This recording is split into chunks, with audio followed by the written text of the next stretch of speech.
Good morning, and welcome to our 10th HAMACO Sunday School class lesson in our study of the Old Testament book of Isaiah. And this will be the second one that we videoed. Pastor Tommy is determined that our Trinity Faith family will stay connected during this difficult pandemic battle that we're fighting. And as good leaders do, he's leading the way.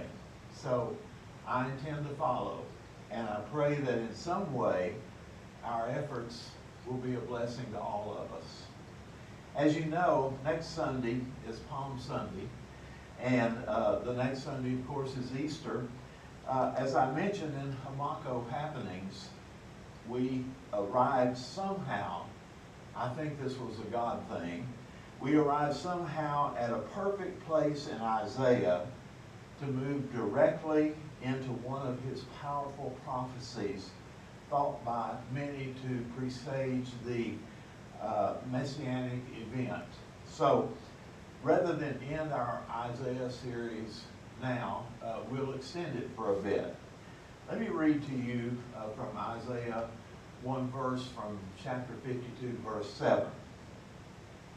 How beautiful on the mountains are the feet of him who brings good news, who tells of peace and brings good news of happiness, who tells of saving power and says to Zion, your God reigns.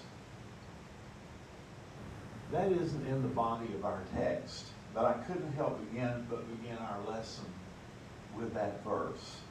How we need to hear Isaiah's triumphant words during this time when we're gripped by such anxiety and fear throughout our country. These were not good times for Israel we've been reading about, just as they're not good times for us either right now. They were being threatened by Assyria, much as we are being threatened by an illness.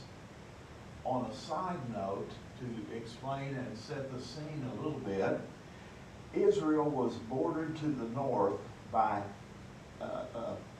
Israel, which bordered Judah to the north, was finally overrun by Assyria in 722 BC, and the population was removed. Gradually, Israel was repopulated by foreigners brought in by Assyria, who eventually, over many years, began to intermarry with the Jews, creating a sort of sub-race called the Samaritans. I'm sure you've read about them throughout the New Testament, really. But the Jews were contemptuous of them because some of these Samaritans practiced a sort of hybrid Judaism, which of course didn't sit well with the Jews. It was so bad that the Jews even avoided traveling through Samaria on their way to Galilee, which was a Jewish province. And so there was a lot of hatred there. And these were tribes. These were 10 of the 12 tribes originally were settled in what was then called Israel, 2 in Judah to the south. What Isaiah reminded of them then, even in the midst of their fear of defeat and eventual enslavement by Assyria, was that despite the compromised position into which Israel had placed itself, God still loved them. God was forgiving and would walk through them with them, no matter how intense the pain and how great the loss would be if they were eventually defeated. In other words, as Isaiah said, our God reigns. And though most of us today regard the random nature of life as really just that, randomness, and not divine punishment anymore, we still own the same promises from our never-changing, always forgiving God. Whatever this virus brings to us, I agree with something that I read by a former pastor named Keith Giles. He said, and I quote, "To me, there are no formulas. Things happen, good and bad. We can't explain it, and we can't control it. We can only thank God that we don't have to go through any of it alone. God is with us. He promises never to leave us or forsake us. Whether the storm passes or you pass through the storm, Jesus is by our side." I'm good with that. Our God reigns. Now let's get into our text for today, Isaiah 52, 13 and 14. "See, my servant will do well.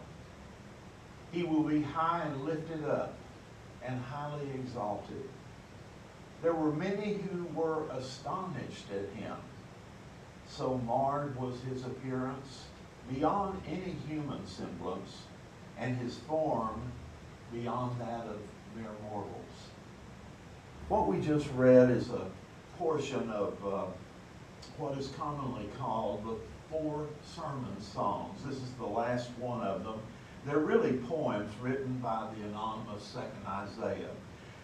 Now, I'm going to try to explicate this passage, but I should first admit to you that I got no further in poetry than "Under the spreading chestnut tree the village smithy stands," and after that, I'm blank. I mean, these servant poems don't even rhyme, but I digress. There is disagreement among Bible scholars as to just who or what this suffering servant was. Second Isaiah was referencing something in the future, and the big disagreement was over, or is over, what? Some say that the servant is Isaiah himself. That's who he's referring to. Others think the servant is that the nation of Israel, that's the suffering servant, and surely they were suffering then. But the traditional Christian belief is that this is a messianic prophecy. Thus, the servant is Jesus, the coming Messiah. Isaiah wrote other passages, I think there were 4 of them, which are commonly thought of as messianic passages, or prophecies too, one of which we'll study next week. For our purposes now, though, we'll use the traditional approach that the suffering servant was the coming Messiah.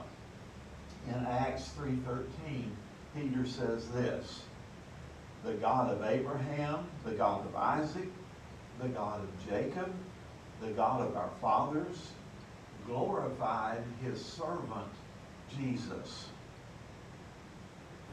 A little hint there as to who the servant is.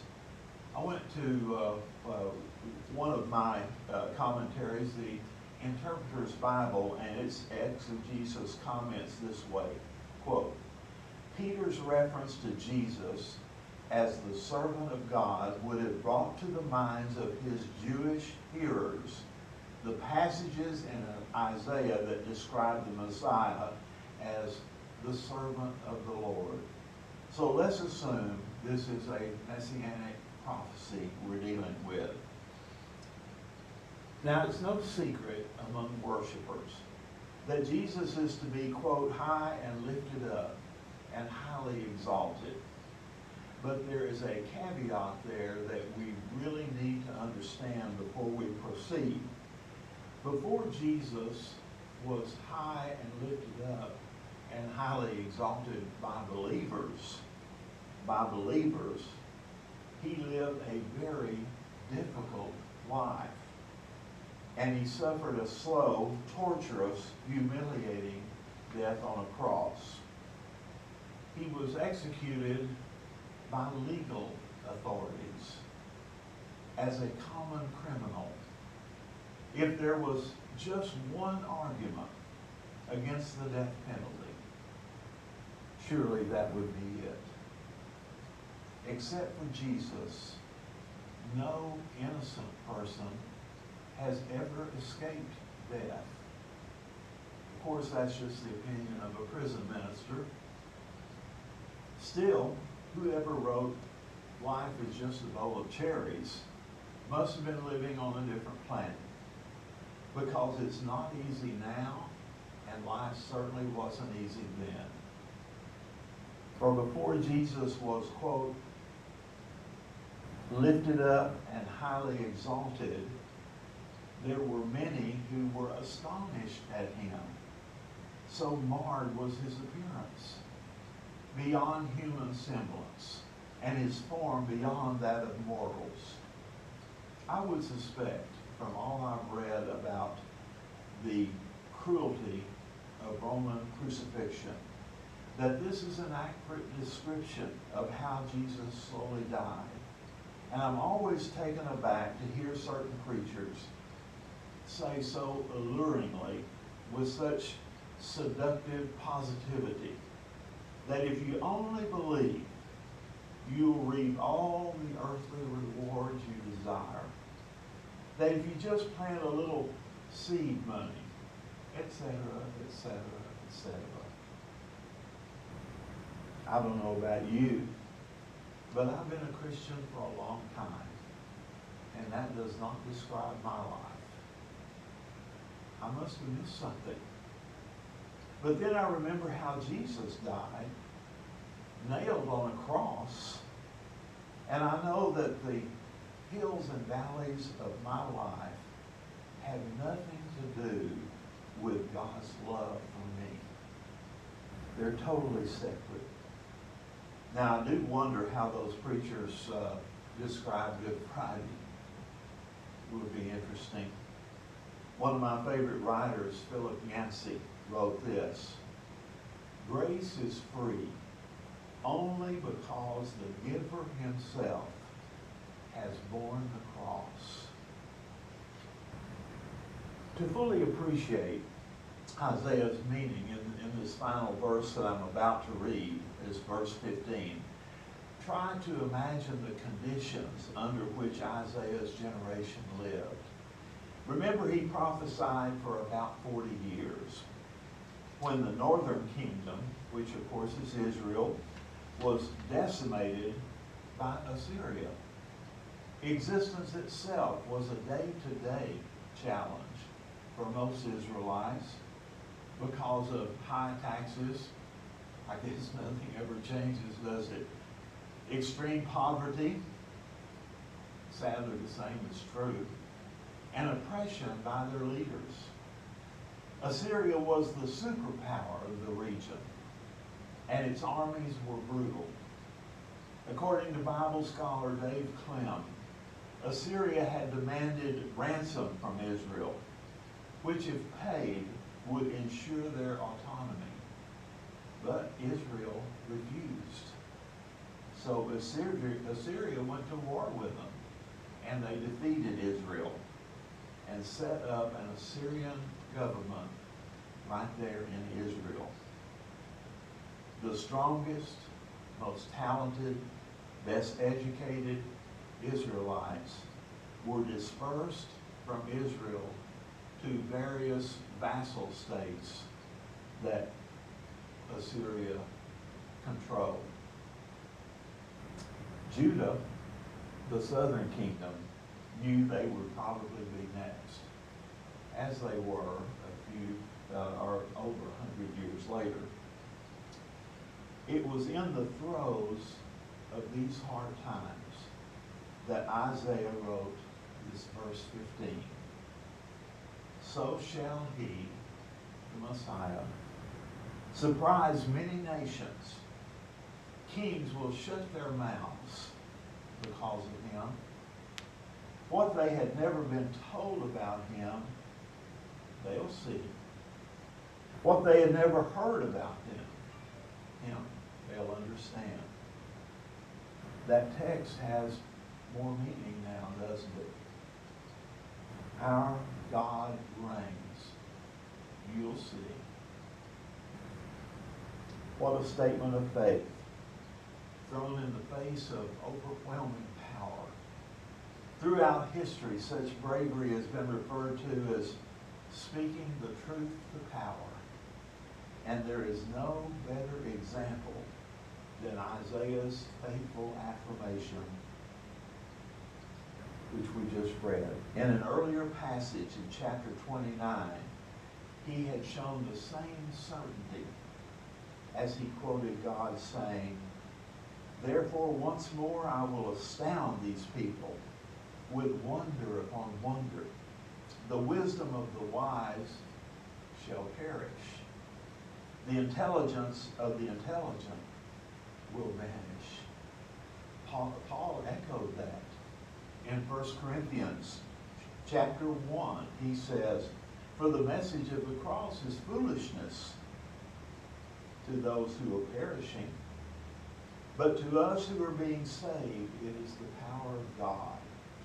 For it is written, I will destroy the wisdom of the wise, and the intelligence of the intelligent I will thwart." That comes from 1 Corinthians chapter 1.